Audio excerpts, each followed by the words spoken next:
I would like to make a note is that I'm going to put a comment in the comment section, and I'm going to pin it.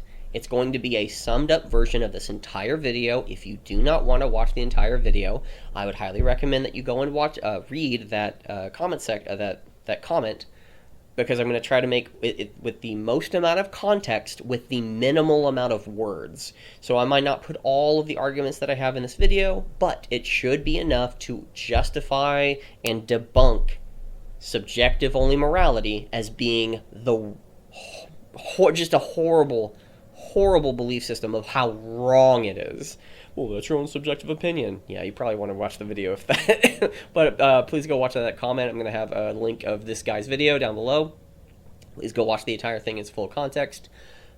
And let's begin. Okay, I have been thinking and thinking and thinking and thinking.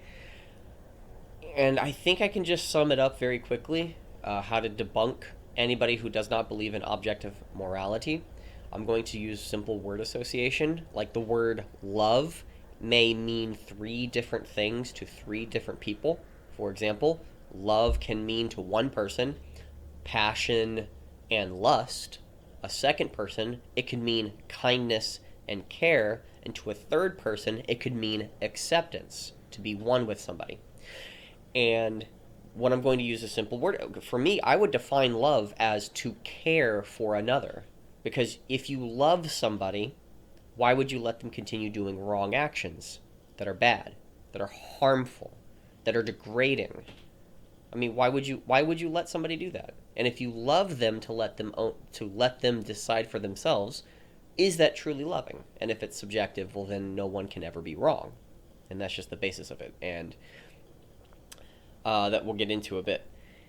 With the word faith, it doesn't mean blind. It doesn't mean blind anything. It's not blind belief in something.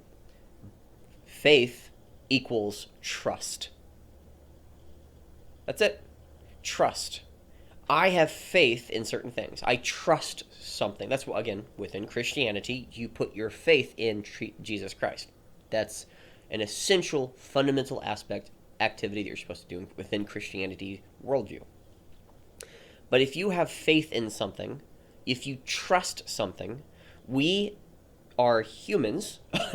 We, at some point, I want to go through the word objective first. Objectivity, associate that word with the word observe. Observation. 4 distinct characteristics. So there could be 5, there could be 10, there could be 3, and I'm just missing one, or I'm adding another one. Reason, evidence, experience, and intuition. How you feel is an observable reality for you to understand something. Feeling is an expression. Feeling can also be feeling is an expression of what you felt from something else, or from how you understood it. Something goes into your head, your nervous system is picking up things from your environment. That's why you're able, like a hot stove is hot, so your brain says, ooh, hot, then feel pain, move your hand away. A feeling can be a very, very valid way as to understanding something. In of itself is not an applicative 100% across the board explanation for something. But when we can observe something using reason, our thoughts, evidence, facts, experience, history. Again, our personal experience of what history was.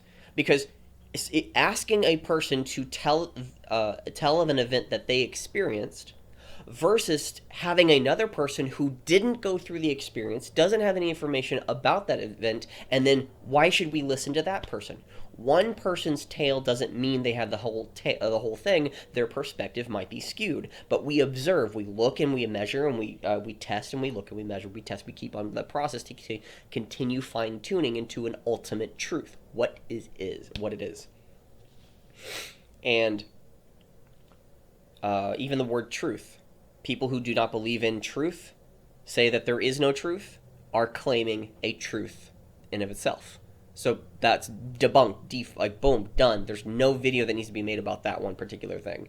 Anybody who doesn't believe in truth is a bad faith actor. They're a bad faith actor, an untrustworthy person who says that there is no truth. But that's a truthful statement you just said, right? So it means that there is truth. So, it's so silly.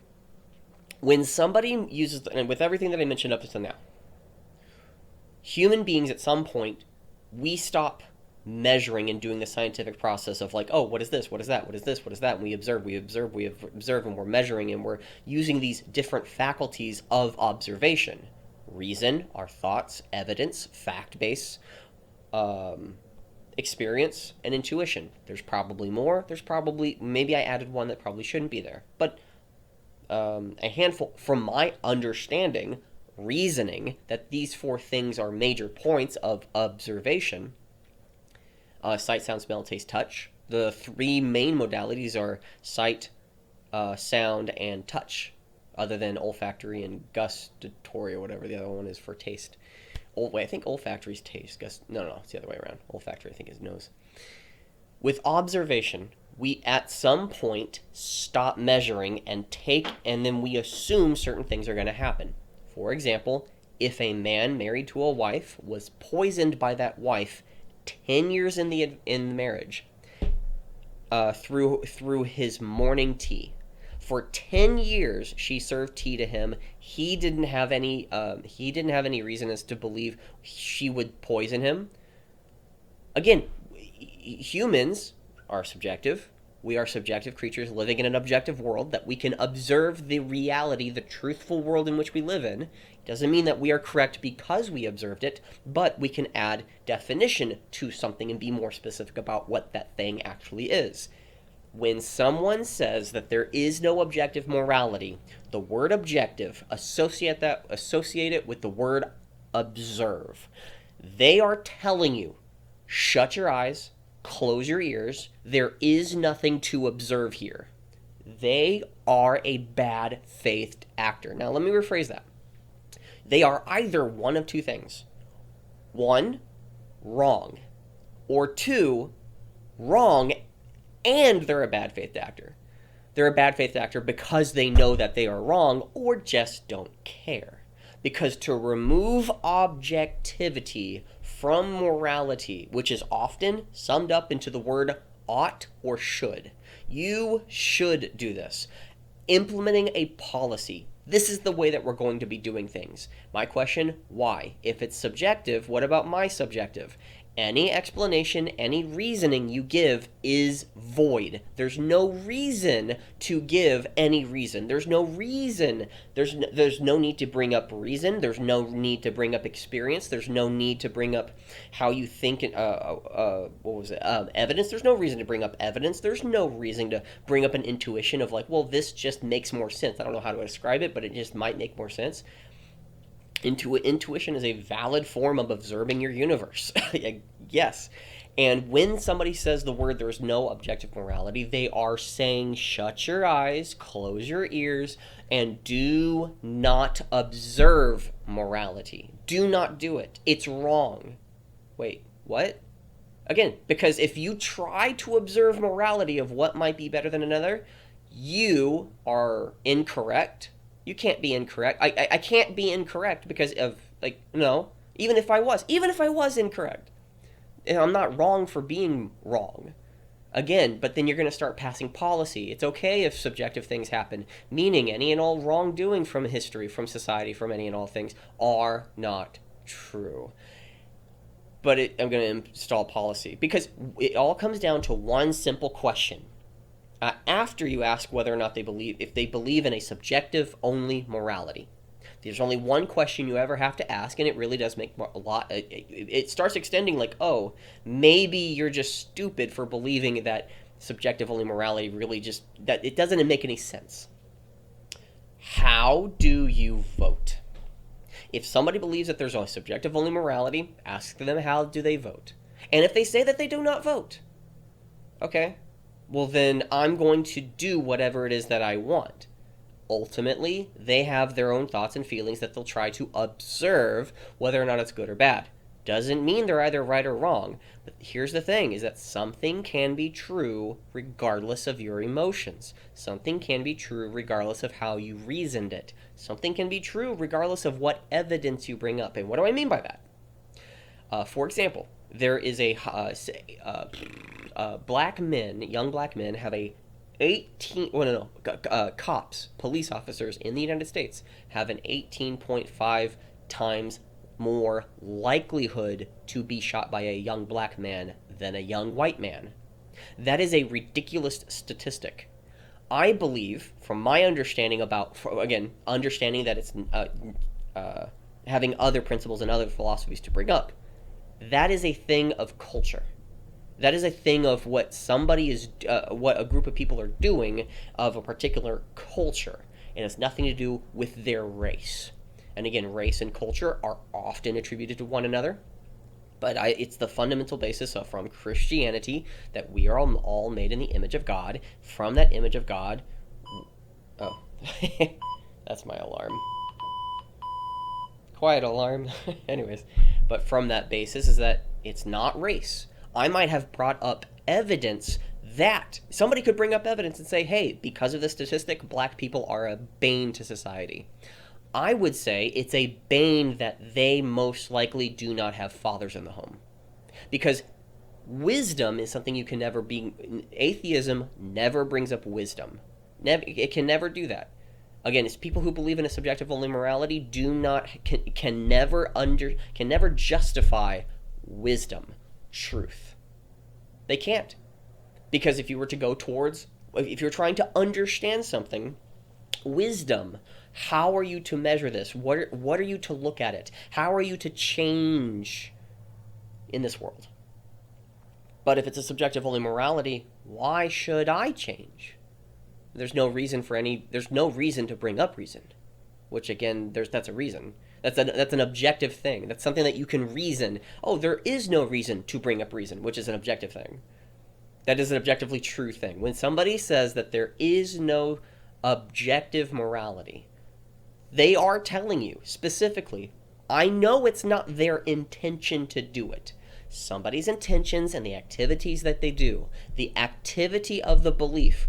Example, two people can be talking. One person has... Well, here's an example I brought up, and again, I'm writing a book about this because it's so easy to debunk, and I'm doing it in like 50 different definitions in different ways. Let's bring up one example.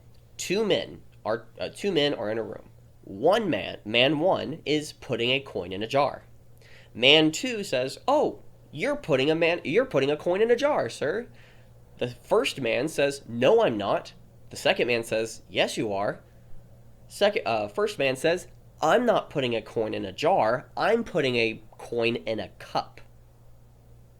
The second, we might have different definitions of what the word is, but we can still observe every single thing about that. We can understand, we can have a feeling, we can have an intuition, maybe we have an idea that might be applicable to it. We still have something that we can observe. Again, the word objectivity associate with the word observe, because with the word objectivity, if you ever remove your ability to observe something, the objectiveness is removed as well, for us to understand what something is.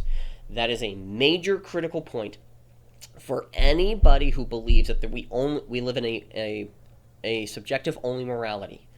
I'm going to keep on repeating it because it is so freaking evil to continue telling and shouting to the other person. I mean, by shouting, browbeating other people and saying that this is not a true thing. And then here's the thing: is there is no objective morality. And if that is a true statement, you have observed that to be true. Now let's do it this way: morality. One person says to another, "You have to do this."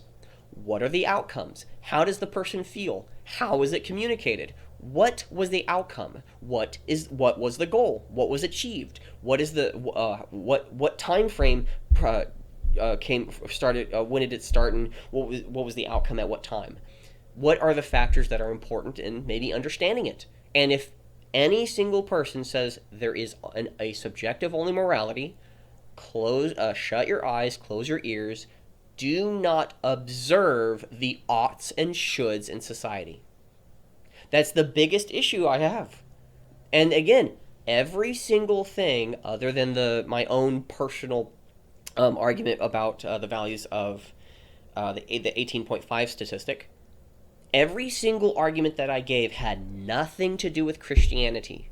This is one of the reasons why I cannot be on the left. I cannot be an SJW. I cannot be a leftist. I can't be an atheist. I can't be a nihilist. I cannot be a pagan. I can't be a communist or a socialist. I cannot be these things because of the insanity of what those modern ideologies of what they are right now. I can't be those things. By default, the only people that are speaking truth, seeking wisdom, are theists.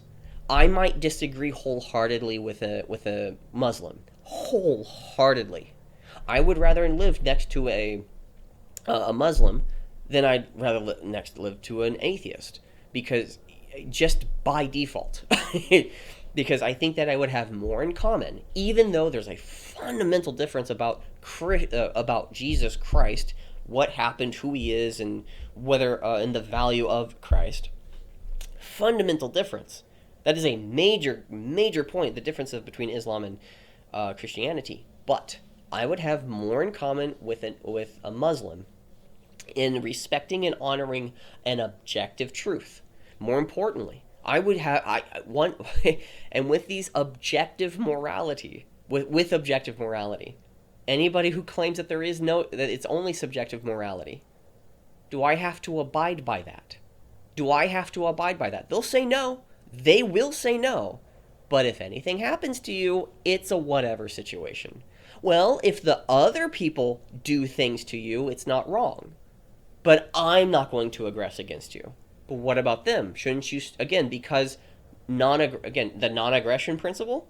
Should we try to non-aggress people, try to end people's suffering as much as possible? So what if they choose to start increasing my suffering? If you're trying to remove suffering from the world, which is what Cosmic Skeptic often brings up, is removing suffering from the world, which is a very valid and very honorable position. Don't get me wrong. He is, I would say, a great person in that regard. I think he has a fundamental flaw. He's fundamentally flawed with the basis of his morality. I think how, from the start of that basis of morality, how he's justifying it, I think he's a very reasonable person.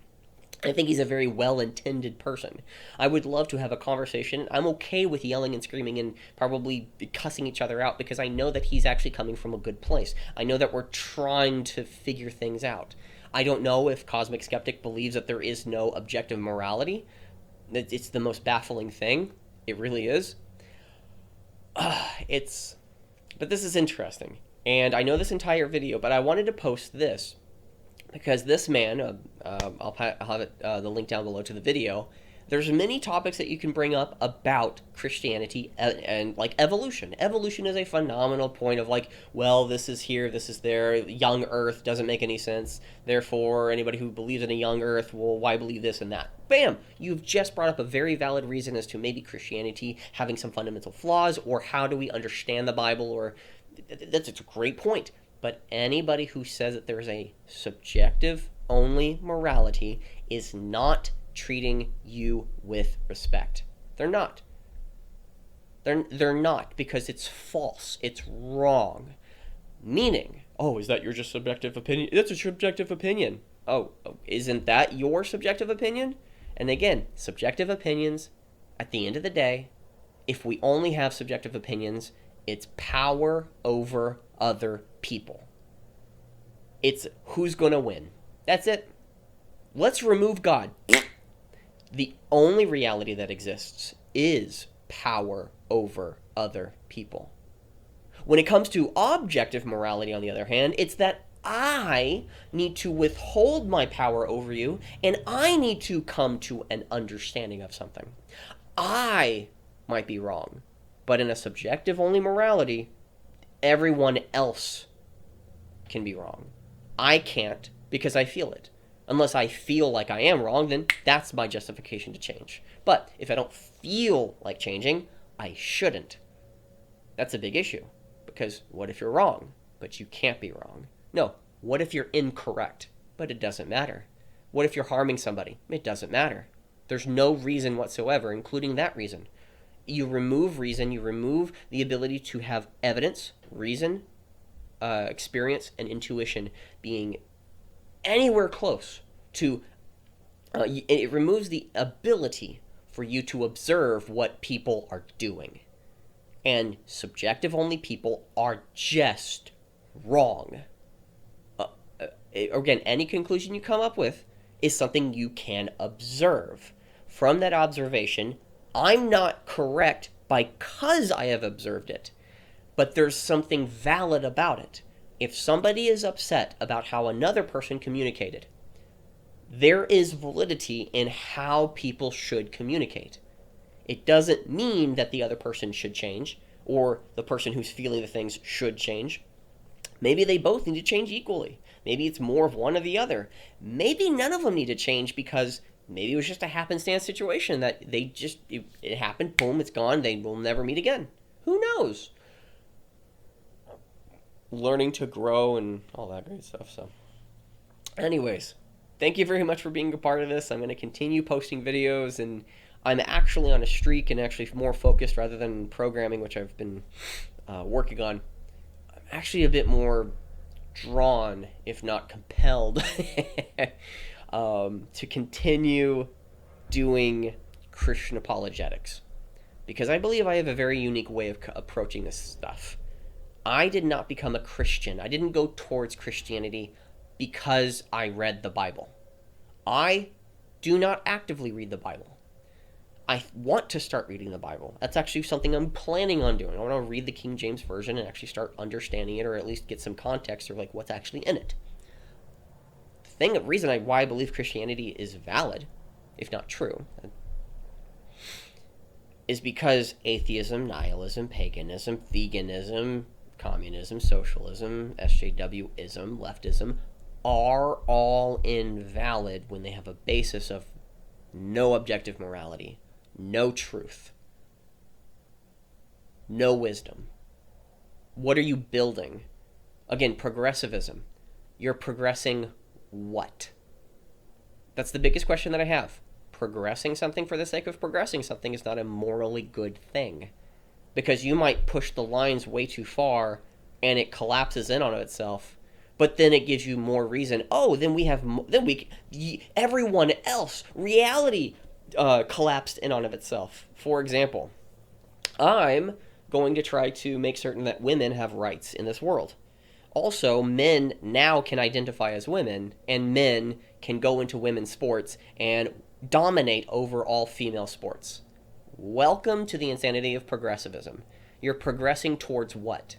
Well, in individual rights. Okay, what's the classification of a woman? It's up to the individual. Because of transgenderism, it's up to the individual to identify however they want. Okay, I'm a woman. Now I get to speak on all women's behalfs, right? Well, I'm an individual, but also these women. Okay, it's like you're picking and choosing whatever it is you want at this time rather than trying to have a consistency. The world, without thought, is chaotic and as ever-changing. But the thing is that science is a process that allows us to understand how consistent the world is. 0 degrees, 32 degrees Fahrenheit, 0 degrees Celsius, water freezes. It is consistent time and time again. When and where it happens might change slightly, but it's actually rather consistent. And it might change only over the generations, and usually change only happens with life forms, not reality.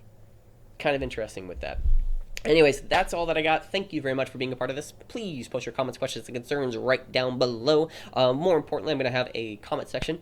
A little comment that's probably going to sum up everything that I just said, and it should help with anybody who has like, well, I don't want to watch the video, and probably should have posted that at the very beginning. I'll probably make a little video and put that at the very beginning. Thank you very much for being a part of this. Please, peace, all that great stuff. Please hit that like, share, and subscribe button, because that would greatly help this channel out. And most importantly is that I will be seeing you next time. Thank you very much for being a part of this, and I'll see you next time. Next time. Beep.